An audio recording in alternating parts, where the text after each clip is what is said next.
here's the thing. For everybody listening, don't make the same mistake the Bengals just did in any facet of your life. People are going to get hurt. It's the hockey season. What about the Jared Cook play on the sideline? I was very tempted to just put defense. I'm saying it right now. If Anthony Davis is out for the playoffs, they don't make it out of the first round. Come on, Austin and I've been saying this ever since Joe Burrow got injured. I don't really think the Dodgers are going to make the World Series this year. I feel like they'll make it to the NLCS. The Fernando Tatis extension, because that really surprised me. Like you said, Ovechkin, he's getting older. He hasn't been playing as well as I imagined. He's one of the greatest goal scorers of all time, but he hasn't started off this season as hot as I would hope. Hi, I'm Jeff Allen, and you're listening to Outsiders Opinions with Kevin and Austin. What's up, y'all? Welcome to our NBA Opinions of the Week. This is one of the first or second one with the new CBA in the NBA, and that's allowed differences because teams that own, like, their players that are with the team and a free agent can talk to the teams that they are with, versus the past few years where it was just they could talk to other teams, but they couldn't talk, or they weren't supposed to talk to teams. But there's kind of that preambling period. But we're going to do predictions, and we have a lot of free agents, some big time free agents. This is probably the most free big time free agents where I'm like, where can they go? LeBron is a free agent, Harden, Paul George, Tobias Harris, and well, there are a couple more. But the man that will also be making predictions, Austin.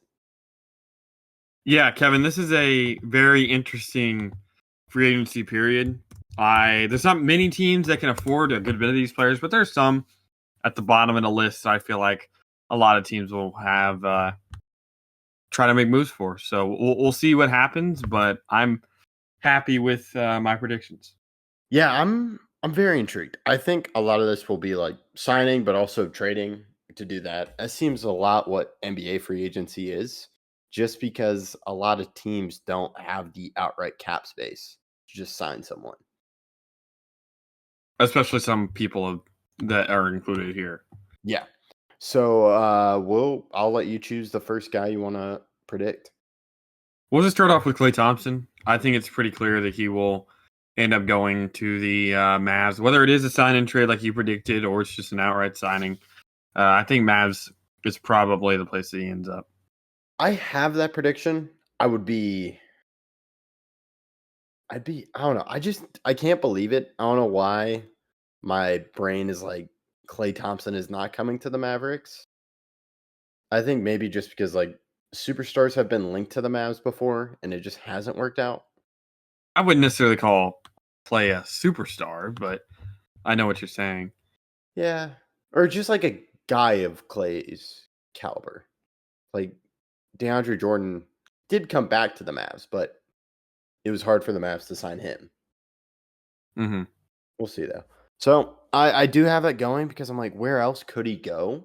Because I have some Lakers moves, and I'm like, he can't go to the Lakers with the moves I'm predicting. But now I'll go into KCP, and I will talk about this story. Did you hear about like the KCP, what the Nuggets said to the Mavs, basically about the KCP possibility of a KCP sign and trade? No. So there were rumors of like KCP and the Mavericks having interest, and the Mavericks reached out to the Nuggets about saying a sign and trade. And the Nuggets basically were like, no, we don't, no matter what, we don't want you to get KCP, and we're not going to help you do that. We'd rather lose him for nothing than get something back for you and sending to KCP. I kind of love that pettiness.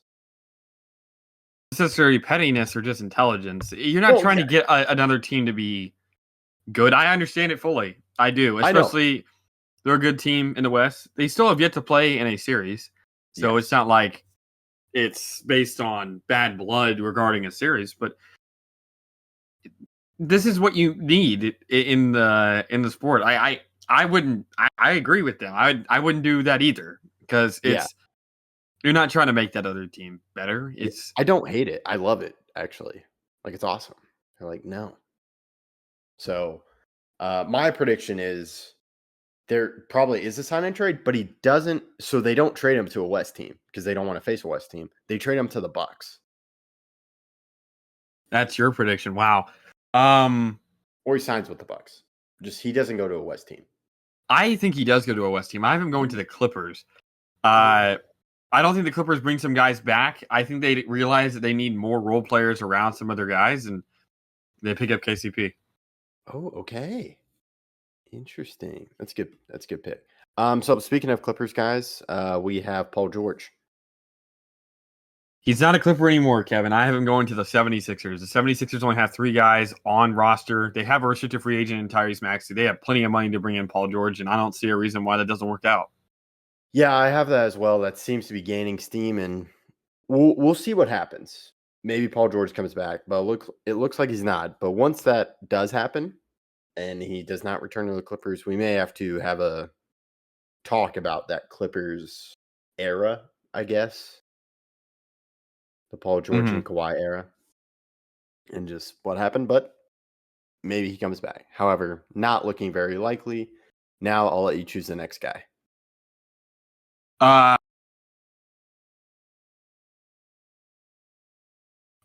Kevin, I will like to say that James Harden just signed a 2-year contract as we're recording. So we're going to just bring that up now that he just signed a 2-year extension with the Clippers.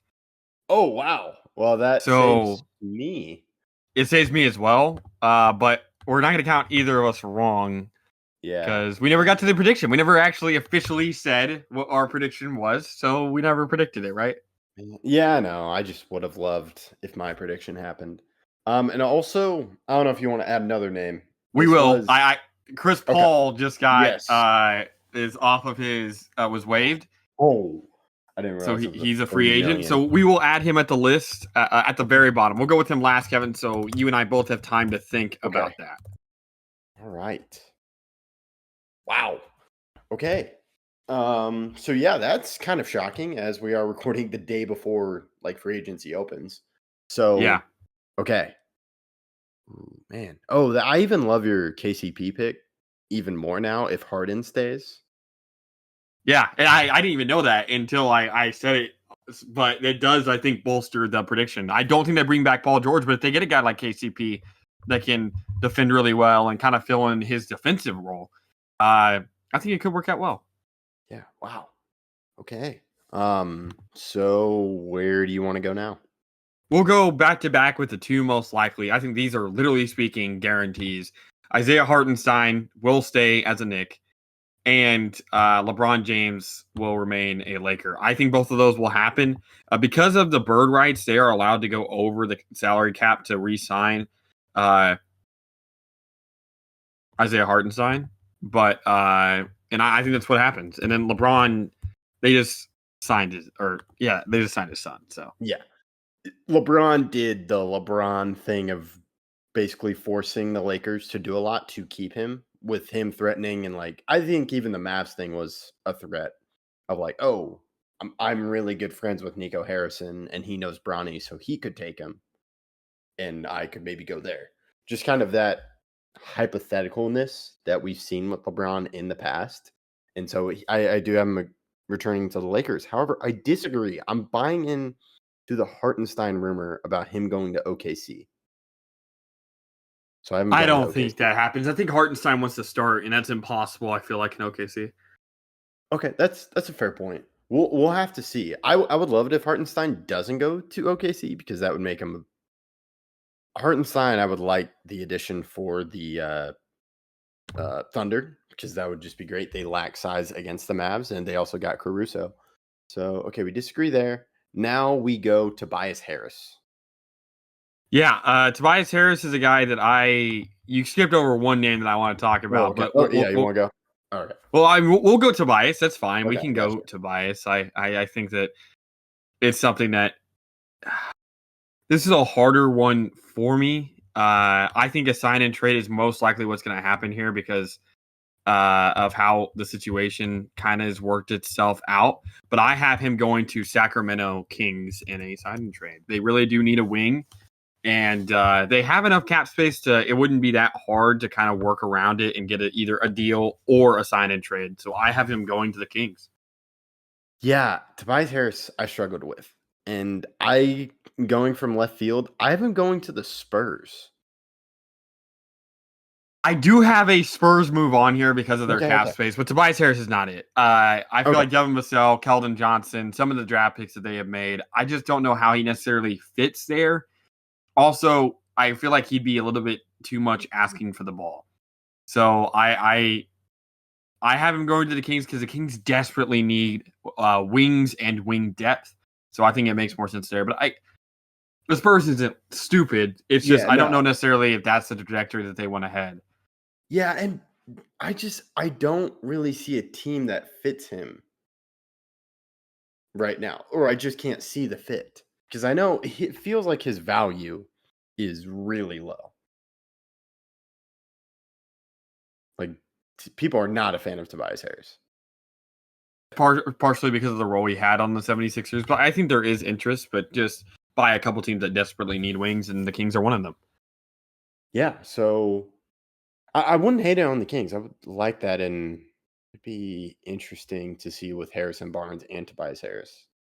Yeah, well, let's go to the guy I really want to talk about, and that's DeMar DeRozan. I think this is the most interesting guy on here, and I have him being a very interesting move. I want you to go first because I don't want you. Okay. I'll be very interested to see where you have him. So I have him going to the Lakers. How is that even possible? I don't know. Things aren't impossible. So things are impossible where I'm like, this doesn't make sense. Like Drew Holiday to the Bucks last year. That seemed impossible. You mean Celtics? Celtics. Who did I say? Bucks. Oh, Bucks. Okay. I thought I said Lakers, but yeah, that's my bad. Thanks for catching me. So I feel like there was that report of LeBron taking a pay cut, and I think he actually might take a pay cut, and they bring in DeMar DeRozan. That big of a pay cut? I say yes. I disagree, but we'll see how that ends up working out. That'd be a massive pay cut, I feel like, and not one that I don't think he's comfortable with. I do have a Laker, but I had DeMar DeRozan end up being a Orlando Magic. They desperately need wing scoring. They have great defense. They have the cap space to sign him outright. Why is this not the move? I feel like it is. They would bolster their wing scoring with Franz Wagner, him, and then obviously Paolo. Their team would be very good defensively already. And DeMar, while he's not the greatest defender, they have enough great defenders around him to make this team very, very good. They almost made it out of the first round last year. And I think with the DeMar addition, they could be a top 3 team in the East. Yeah. DeMar DeRozan is a very intriguing situation, like you brought up. I would say, for me personally, Tobias Harris is also interesting. Like, that's the guy where I'm like, where does he go? And DeMar DeRozan has probably gotten a lot of hate, and I probably blame him too for a lot of the Bulls struggles. So I would be interested to see what he does with the Magic. Yeah, I like that move. Okay. I think Paul George's second best chance is probably going to the Magic, but I don't think that works out, and then he ends up joining the 76ers while the Magic are left with DeMar DeRozan. Yeah, I do have the Magic on my list. So I'm really interested to see. I actually know exactly who it's going to be, but we'll go with Buddy Hield, who I think is your Magic pick. Yes. But I had Buddy Hield going to the Lakers. I think that's where the Lakers make a move. They need shooting, and you're going to you could play Austin Reeves in sort of a shooting guard role, and Buddy Hield in a small forward role, and then put LeBron as a point guard if you want to, because they do have point guard needs, especially if they're going to end up trading D'Lo. If they don't trade D'Lo, then again LeBron can play power forward like he did last year. But I think Buddy's makes more sense. I think he's cheaper, he's younger, so that they can kind of build for the future as well. And also they need shooting desperately, and so I think that's a more sense. DeMar really can't shoot the ball, Kevin. We know this to be a fact. And that's terrible spacing wise for LeBron. I just don't think that makes sense. Buddy Hield, however, shoots 40% basically for his career. It's cheaper. They could definitely get a sign and trade done. That's smart. And I do agree with you. Buddy Hield would be the better move. Sometimes I think the Lakers don't make the better move, though. So that's why I have them signing DeMar DeRozan. Buddy Hield is my Magic pick. I really thought before this Clay stuff with the Mavs and even the Lakers I really thought Clay was going to be an Orlando Magic just because the Magic needs some shooting. And I think they will go with Buddy Hield because you've just talked about what he would do for the Lakers with shooting. And that's what the Magic need. And I really would like to see. While I think agree they're that the active. Magic do need shooting, I feel like they more need scoring. Their Okay. offense was the problem, not necessarily just shooting. So I feel like this is the move. By the way, Woj just tweeted that Klay Thompson plans to have discussions with the Mavs, Lakers, Clippers, and 76ers. So I think those are the 4 teams that are probably the 4 options. We both have him going to the Mavericks, Yeah. but I could also see the Lakers.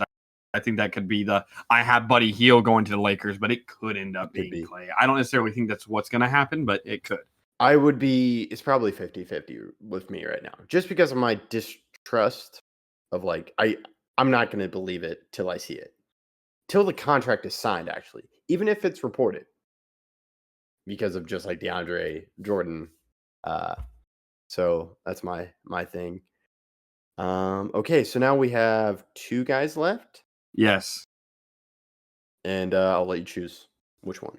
We'll go Miles Bridges first. I think this is one of the easier ones for me. I think he goes to the Pistons. The Pistons have a lot of cap space. They need a shooter. They need someone. I know Miles Bridges is known as more of a scorer than just a shooter, but they need someone that can actually shoot from range besides basically no one. And while he had a bad year last year shooting, he shot 40% before. So he shot 35% last year, but in 2021, Kevin, I don't know if he knew this, he shot 40% from 3 on 4.4 attempts per game. He shoots 35% for his career, and I think he could have a resurgent shooting season. The reason why he's been bad shooting-wise this past couple seasons that he's played is I think he's taking too much of an offensive role. He's trying to take a lot of deep, weird threes off the dribble, fading. But with Cade, he won't have to do that, and he can just be a set shooter, averaging 20 points per game, which we know he can do. And so with Miles Bridges, I have him returning to Charlotte. I know there's a lot of that may not happen. I just think it happens. However, that is a good point. I do like the Pistons got a guy that shares records with Ray Allen and Steph Curry in the finals in Tim Hardaway Jr. So pretty sure it was. I'm not going to comment on that. I love that stat. That I can't wait to see 20 years from now. People are like, who's this Tim Hardaway Jr. guy in the finals? Considering the fact that his father also played in the NBA, I don't think people are going to be like, who is he? But I wonder if there'd be arguments of Tim Hardaway Jr. I just want to see just going off that stat. But yeah, love Tim Hardaway Jr. But RIP. Now we go. I'm glad you kept Chris Paul last. This is tricky. I don't know. I have a really good prediction, Kevin. Okay. One that I'm extremely confident in. The Spurs. Greg Popovich and him I thought about that. have had a lot of respect between each other. And who did they just draft, Kevin? Stephon Castle. A great defensive guard, great defensive point guard that needs to learn a little bit more on the offensive side. And who better to teach it than one of the best point guards of all time, a top 5 point guard ever in Chris Paul. I think this fits their timeline. They could be a playoff team this year. I think Chris Paul could extend his career even to where he's just a mentor. He could start this upcoming year, and then Stephon the next year would take over as a starter. But this would give him an opportunity to grow Castle, to kind of mentor Wemby as well. And maybe in a couple of years, they are contenders, and Chris Paul's extended his career enough to where he can just be a bench guy on the Spurs. He's still a great passer, great defender for his age and his height. And I'd love to see Chris Paul in this situation. I feel like it best suits his abilities, his intelligence. He's 39, but he can still play. He showed that last year, averaging 7 assists per game in only 26 minutes. So I like this move. Yeah, I really thought about having him there, but I was like, I have the Spurs getting Tobias Harris, and I'm like, I don't know if they would want to do Tobias Harris and Chris Paul. So I have him going Grizzlies. I do see him going into that mentor role and kind of going to that bench role. With Even though they already kind of have a mentor in D Rose? Yes, they do have D Rose. I thought he was on the Knicks, or is he no longer? He's on the. No, he's been on the Grizzlies the past couple of years. Okay. I still think they do Chris Paul. Maybe he is on that bench. And he may start. I don't really know what, and it's up to him. Does he want to be primarily a bench guy? But I wouldn't hate if he was a starting guard somewhere. But I think he wants to go to a place where he can compete in the playoffs, and I think the Grizzlies give him that option. The Spurs, you could see it with the Spurs. They could make it, especially with Wemby, and then adding guys. So if I were to rank, I know I brought up Tobias Harris as my number one. I think KCP is my number one. I'll go Tobias Harris. I'll say Chris Paul, then DeRozan. For guys, I am really interested to see what happens. What money do they get? Money do they get? Where do they go? And I could be in favor of where they go. It's just I don't really see a fit off the top of my head. Yeah, we'll have to see. I'm excited for a lot of those players. I think LeBron and Hartenstein and maybe Clay are the ones that I think I'm the most confident in, but there's a lot of conversations to be had. It's a big offseason for a lot of teams, and we'll see how teams decide to improve themselves. Yeah, and we will keep you covered. Make sure you're following us on Twitter, X, YouTube. Hit the bell notifications. We post daily. And thank you for listening to Outsiders Opinions.